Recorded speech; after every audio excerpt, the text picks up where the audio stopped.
Hello, Mayor. Welcome back to another SimCity BuildIt speed build. The theme for this speed build was Mountainside Grandeur and takes place in the Frosty Fjords region. Now, every time that we go to Frosty Fjords, the available land is actually quite limited.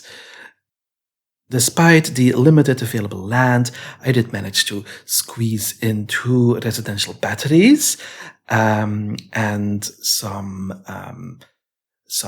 specialization buildings in the middle between those 2 batteries.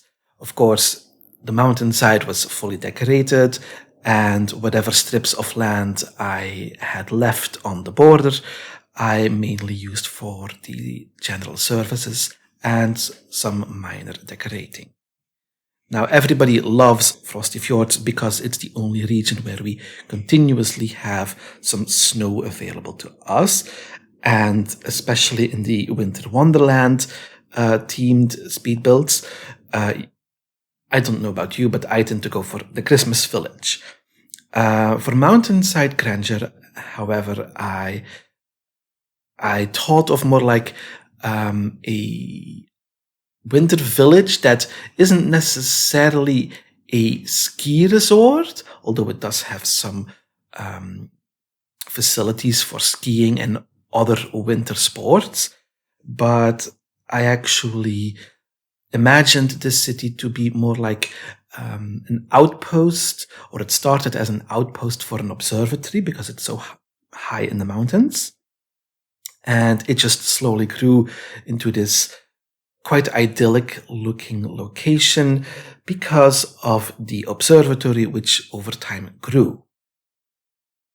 Something that I have tried to do here is do a subtle mix of the old townhouses and the London residential buildings. The old townhouses, they only have 3 levels that you need to upgrade them. So, and it's quite noticeable if you don't, because on level 1, they're ruins. Level 2, they have these blue tarps all over them that clearly distincts them from the finished 3rd level, which is when the blue tarp is gone, and they're all nice and pretty again. The London houses, I didn't want to fully upgrade those because then they would tower over the old town buildings, which I didn't want. So I left most of them on their, I think, 3rd or 4th upgrade level, so that they actually would either be below the old town residences or just above it, not too much above it. In the middle, I used the special university buildings that were a prize at some point and which has a very large footprint. Just by placing it in the middle, it more or less covers all the residential buildings, which is always nice. I added the Christmas Hotel. I don't think that's the proper name for it, but it's what I call it. And the bed and breakfast, which I just love using in almost every of my city because it has a small, subtle corner tower. And I also added the small scale countryside station. Everything is overlooked not necessarily by anything spectacular on the mountainside, but at the edge of the city, hugging one of the cliffs that separates the valley from another valley is, I think this is the Countess Castle, which dates back from the very first contest of Mayor season. That's like the most prominent building in the entire town. It sits on a little square, which has, for the occasion, a wintry boat-themed light installation, which I think looks quite cute and is still quite small. It's nothing too big, nothing too shouty. I, of course, made a little, well, not necessarily little, backstory. So here we go.